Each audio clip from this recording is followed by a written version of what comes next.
kalau boleh tahu apa passion lu? Kalau misalnya lu merasa ini bukan passion gue deh kayaknya. Aduh. Apa ya? Kan udah di mana? Enggak ada, biar ada drama dikit. Nggak tahu ya, sebenarnya gue juga pernah ada problem sama itu sih. Jadi dan sampai hari ini pun pernah satu waktu gue berusaha keras mencari passion gue gitu ya, hingga gue mencela-mencela maksudnya mau Nyoba ini, nyoba nyoba itu. usaha, nyoba apa, mungkin ya pernah MC juga dan cari-cari info terkait apapun itu. Tapi gue kayak apa ya, kayak pas di awalnya semangat nih, tapi pas sudah tengah tuh kayak apa yakin ya ini fashion gue. Jadi kayak gitu selalu mempertanyakan gitu. Nah gue nggak tahu ya, mungkin orang-orang boleh kasih masukan, bisa komen asik kayak gitu ya. Komen di bawah Ya, ini. ya gimana sih cara, karena gue pun jujur nggak tahu bagaimana cara kita mencari tahu dan mendalami itu passion kita. Itu karena so far gue nggak ada yang spesifik menurut gue. Tapi apa yang gue suka adalah contoh ya kayak hal seperti ini gue suka, kayak mungkin mengentertain dalam tanda kutip ya. Kayak misalkan gue pernah nge-MC beberapa kali dan gue juga ada YouTube juga meskipun gak aktif lagi kayaknya sekarang. Semoga bisa aktif lagi. Tapi gue mencintai itu, maksudnya gue suka bukan karena gue dapet sesuatunya, tapi karena gue senang melakukan itu gitu. I see. Bukan karena kan ada orang passion gue sehingga menjadikan gue sebagai income gitu, misalkan ada beberapa kayak gitu kan. Ikigai jadinya. Ya ikigai lah, itu materi gue tuh dulu ya. Ikigai kan kalau yang ikigai yang sempurna kan apa yang lu suka itu dan sesuai dengan kemampuan lu dan itu berdampak kepada orang lain dan itu lu dapat income dari situ. Itu kan ikigai itu sempurna. Tapi kalau gue lebih kepada ya gue seneng aja, even itu gak ada menghasilkan apapun, tapi karena gue seneng ya udah gitu. Ada kepuasan batin sih, lebih kepada apa ya, bahasa Inggrisnya aja Fulfillment? ya bisa jadi fulfillment. Ada sih istilah tapi gue lupa. Iya itulah mungkin ya. Jadi ya, Ya, bukan itulah. karena gue mau terjun di pekerjaan itu gitu kan sih kalau bisa, tapi ya karena gue senang aja ngelakuin itu gitu. Kayak MC. Takutnya kayak sebatas hobi kali ya. Bisa jadi Bisa nggak? sih. Bisa jadi nggak sih? Bisa. Cuman kan kalau MC itu bisa aja menghasilkan income buat lu dan lu menikmati kan. Yes bisa. Tapi pas ketika gue pernah ngejalanin itu kayak pada posisi Kayak bosen ya lama-lama. nggak bosen juga sih, kayak aduh gue yakin gak ya gitu loh, ngerti gak sih? Akhirnya malah meragukan diri sendiri juga, jadinya bahaya juga sih sebenarnya. Oke. Ya lu masih explore lah ya berarti. Ya Berarti mungkin titik gue yang masih explore. Ya mungkin inilah quarter life crisis gue. Kalau gue apa dong? Ya kan, bener kan? Iya benar. Ya mungkin itu salah satu. Tapi untungnya gue menyadari sih. Dan ketika gue pernah ngobrol sama beberapa orang, banyak juga kok ternyata yang masih bingung ya. ya masih bingung ya, Antara A atau B atau mereka masih mencari, lagi betul. coba-coba. Karena gue pernah gini ya, lucunya adalah ketika gue pernah pas gue belum kerja sih, ngelihat atau teman gue lah, itu dia sempet kayak cerita atau bilang kayak lu kenapa sih pilih satu bisnis ini kayak gitu kan. Terus dia bilang ya ini adalah proses pencarian jati diri gue. Buset gue bilang gila, berat banget hidup lu jati diri gitu. Dan gue baru realize sekarang ternyata ya memang itu penting sebenarnya. Iya, kayak partnya maksudnya kayak passion dan segala macam, tujuan hidup kan sebenarnya kan. Iya, benar. Tujuan hidup lu, goals lu mau apa itu kan dari jati diri lu dibentuk itu kan. Dan gue baru nyadar anjing, teman gue udah mikirin dari lu, nah gue hari ini ngapain gini-gini aja. Sorry ngomong kotor tadi, nanti diedit ya. Iya, nanti di-pip. Iya. Sebagai nggak cuma sebagai leader sih, sebagai team member juga, sebagai lu di bisnis department, challenge apa aja yang lu pernah hadapin, terutama sekarang di posisi leader? Oh kalau challenge banyak. Kalau dulu pas gue pertama kali masuk di bisnis, yang pasti challenge pertama adalah meyakinkan orang, karena gue backgroundnya kan bukan marketing kan, ya kan, backgroundnya dari kredit terus ke marketing. Pasti kan inget banget tuh pas waktu mencari bagaimana nyakinin orang-orang di cabang kalau lu tuh dulu tim kredit, tuh lu harus ngasih advice terkait dengan bisnis. Nah itu tantangannya. Cuman itu gue udah lewatin ya kan. Dan hari ini ketika gue jadi leader, challenge yang utama sih menurut gue adalah acceptance sih. Itu yang gue masih belajar. Acceptance Tuh kayak gini. Kayak dulu tuh gue satu level sama mereka, ngerti gak sih? Okay. Satu tim sama mereka. Bahkan even ada yang lebih senior secara usia. Yeah, okay. Tapi hari ini gue harus di posisi yang sebagai leadernya mereka harus mengarahkan pekerjaan mereka. Okay.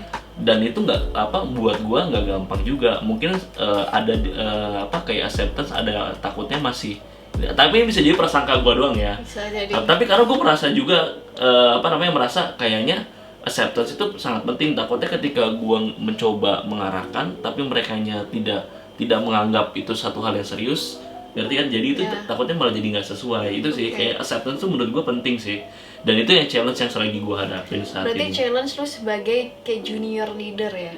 Ya kayak gitu. Katakanlah gini Jeng, misalkan kita setim nih, ya kan, misalkan hari-hari kita sering apa namanya, kalau jam 12 siang lah katakan makan di luar terus nih hari-hari biasa gitu kan. Terus hari ini gue tahu itu nggak benar, dan sekarang gue sekarang posisi leader nih, ya kan, dan lu jam 12 masih sering makan di luar, pulangnya telat, kan gue harus mengingatkan kan. Iya. Tapi gue dulu kayak gitu juga, ngerti nggak? Iya, Itu paham. kayak acceptance yang kayak gitu tuh Iya, ya, paham, karena dulu teman main dan segala macam, jadi harus bisa bijaksana. Karena kan gue juga dalam tanda kutip lah ya, bahasa kerennya kayak jadi role model juga kan. Iya. Jadi gue kalau lu kayak orang tua lah yang ngebilang anaknya lu jangan ngerokok, tapi lu ngerokok juga gitu Iya, kan. iya. Jadi ya nggak bunyi juga. Jadi ya gue Iya. harus merubah diri gue dulu juga, sehingga mereka bisa dipercaya. Makanya acceptance itu yang masih jadi challenge sih buat gue. Nggak tahu ya kalau tim gue merasa, tapi gue merasa acceptance sih. Tapi kalau menurut gue ya, dari dulu lu tuh bangun lagi, lu datang pagi, terus habis itu Iya awal-awal pagi bener-bener. awal-awal emang kapan lu telat? Gue agak siangan sekarang kalau datang jam 8.15 kadang-kadang. Itu Itu buat gue siang cuy. Dulu tuh gue datang setengah 8 pagi pas awal-awal masuk ke office. oh iya boleh. Ada boleh. shifting 45 menit itu lumayan. Iya sih ya, 45 menit ya. Oke. Jadi diganti kalimatnya, lu datang lebih pagi daripada gua. Itu bener kalau itu. Maksudnya itu pun gua anggap itu udah apa ya, habit yang ideal. Terus habis itu lu juga kalau misalnya udah jam 12, udah waktunya makan siang, lu masih di depan komputer, dan kadang lu nitip orang biar lu nggak usah beranjak dari komputer. Enggak, karena gue jam 12 nyalain YouTube soalnya. Jadi gue nitip males, capek. Tapi YouTube kayak gini, terus Ya kan itu begini diketik. tegang gitu loh mukanya. YouTube apa yang dibikin muka jadi tegang Ya karena gitu. nih si judge gitu-gitu yang menegangkan. Dia berusaha untuk tidak terekspos. Selain challenge dalam berkomunikasi, pasti kan kadang-kadang kita sebagai tim member, nggak usah sebagai leader, kita pasti menerima kritik dong. Nah, lu sebagai leader pernah nggak sih kayak dikritik, dan gimana caranya untuk kita tuh bisa apa ya, tetap keep positif walaupun kita dikritik? Kalau dikritik pasti pernah. Tapi buat gue kritik itu bukan satu hal yang bikin gue jadi baper sih, untungnya ya sampai sejauh ini. Jadi justru gue malah senang dengan ada kritik. Gue jadi bisa apa, kritik itu kan membangun gitu kan. Jadi kita jadi dapat point of view yang baru, dan ketika kita salah atau suatu hal yang kurang tepat, itu kita jadi dapat insight yang baru, malah jadi bisa belajar. Kalau gue biasanya dapat kritik itu gue akan dengarkan dulu. Jadi gue dengerin, oke, setelah itu gue coba resapin nih, maksudnya apa sih dari kritik itu gitu, make sense nggak sih dengan apa yang dibicarakan. Ketika itu gue akan coba introspeksi. Ya introspeksi, oke nih ternyata bener nih poinnya, oke gue akan rubah. Tapi kalau nggak sesuai, oh ya udah gue anggap aja, oh ya itu kritikan, tapi nggak sesuai nih, ya udah gue biarin aja gitu. Jangan dipikirin. Iya, ngapain? Karena kalau tahu semuanya dipikirin, kita otak pusing kita tuh, sendiri, otak kita tuh full. terbatas, cuy. Iya benar. Jadi kita memang harus apa ya, menyimpan sesuatu yang fungsional buat kita. Betul, Dan kalau cuman bikin kita down, ya mending udah dibuang aja, nggak usah dipikirin. betul. Ada nggak sih contoh kayak misalnya apa yang kritik yang lu pernah nerima, dan gimana caranya lu memproses kritik itu? Ada kayak ada ketik, Kosmas lu jangan terlalu ganteng. Gue coba memproses itu udah susah banget ya. Sorry. Oke. Gimana tuh? Enggak, tapi kalau kritik gue waktu itu lebih kepada handling tim sama manage pekerjaan. Itu yang memang masih dalam proses ya. Jadi itu dikritik waktu itu, dan ya gue mengiyakan memang itu yang masih problem yang memang gue lagi hadapi. Dan dengan adanya kritik itu justru gue dapet point of view yang baru. Oh, lo harusnya gini-gini, malah gue di drive, maksudnya dikasih arahan lo harusnya kayak gini-gini. Jadi gue merasa beruntung jadinya, oh ya kalau nggak dikritik ya gue akan membiarkan itu gitu. Iya. Karena mungkin kadang merasa oh ya udah ntar juga bisa dengan sendiri, tapi nggak sadar bahwa itu berlarut-larut gitu kan. Iya. Kalau dengan dikritik kan gue jadinya akan oh ya gue udah dikritik nih, jadi oh ya gue tahu nih salah, ya udah gue akan coba langsung benerin dan gue coba akan lakukan kayak gitu sih. Jadi justru kalau misalnya dikritik bukannya kita jadi baper, tapi justru jadi bahan kita untuk oke, berarti gue masih kurang di sini. Betul. Dan itu yang perlu gue improve gitu ya. Betul banget. Jadi jangan pernah anti kritik. Justru kita harus berterima kasih kalau misalnya ada yang cukup berani untuk ngomong kita kekurangannya di situ. Betul. Jadi kita bisa memperbaiki diri ya. Betul. Tapi harus come up dengan solusi ya. Maksudnya jangan cuma bilang lo Cosmas lo harusnya nggak boleh gini. Ya terus gue harus ngapain? Ya lu jangan tahu sendiri lah gitu. Ya kan gak enak juga kan gitu ya. Jadi kritiknya membangun ya. Ketika lu tahu ini salah, ya lu kasih tahu harusnya seperti ini. Jadi kan juara nih, jadi kita bisa dari kritik itu jadi justru malah jadi diskusi kan. Iya benar-benar. Jadi apa ya, nggak cuman sekedar ngomong lu jeleknya di mana, tapi juga bisa ngasih masukan untuk memperbaiki kekurangan lu. Betul. Itu gimana caranya. Kalau jelek dong semua orang bisa lihat kan soalnya. Iya benar-benar. Tapi gimana cara improve-nya itu nggak semua orang bisa kasih. Betul. Buat teman-teman di sana yang pengen belajar. Buat teman-teman viewers di sana yang menonton video ini, walaupun mungkin belum banyak, tapi nggak apa-apa.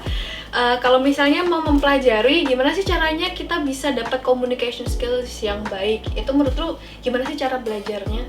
Belajarnya banyak sih. Kalaupun mau yang gratis itu kita bisa.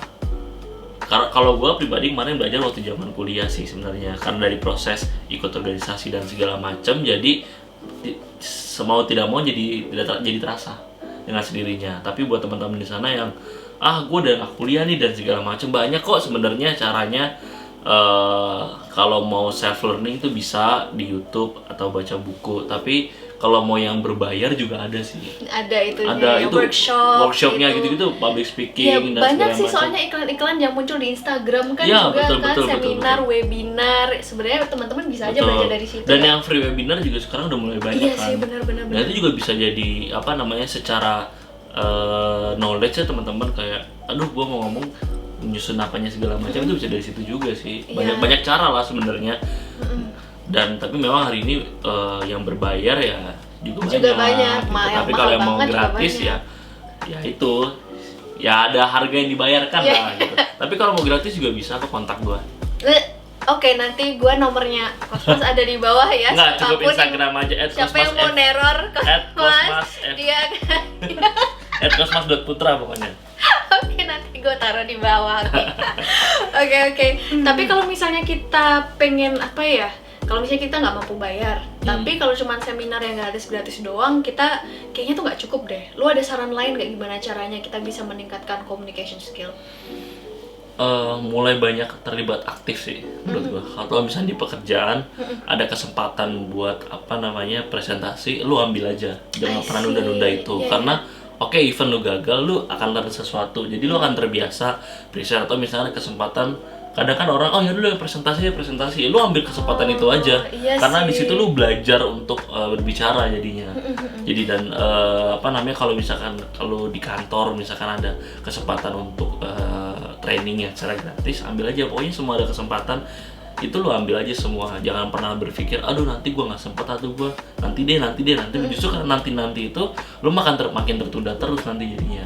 Itu sih. Jadi, sesimpel itu sih, maksudnya benar-benar kok. Kelihatannya simpel, presentasi. Tapi kan nggak semudah itu loh gitu. Even jangan presentasi untuk yang pekerjaan, lu dikasih challenge buat presentasi hal yang mudah aja, tentu lu percaya diri di depan orang. Iya benar. Iya kan? Iya benar. Jadi practice makes perfect. Yes, betul. Kalau misalnya kita ngomong sendiri di depan kaca bisa aja kita lancar gitu kan. Tapi kalau misalnya udah di depan orang itu beda lagi. Itu kayak bebannya beda langsung. Aduh, nanti kalau gua salah ngomong, kalau gua belibet, kalau banyak lah. Betul banget, dan ngeblank ya kan, lupa. Mending kalau belibet nggak tahu apa yang mau diomongin. Iya benar-benar. Jadi yang udah kita simpen, kita mau ngomong A B C D E terus habis itu tiba-tiba lupa karena saking tegangnya. Iya. Tapi kalau kita udah terbiasa sama suasananya yang kalau misalnya ngomong di depan orang, ya lama-lama kita bisa ngeflow ya. Yes. Oke, jadi challenge yourself. Kalau misalnya ada kesempatan kita untuk public speaking, go for it. Jangan takut. dan Betul. jangan ditunda-tunda juga. Betul. Gitu ya. Oke, terima kasih Cosmas buat waktunya hari ini. Oke, jadi thank you so much Cosmas sudah meluangkan untuk sharing informasinya hari ini. Thank you so much. Semoga teman-teman juga banyak belajar dari apa yang Cosmas share. Jangan lupa subscribe and like dan share. Thank you. Bye.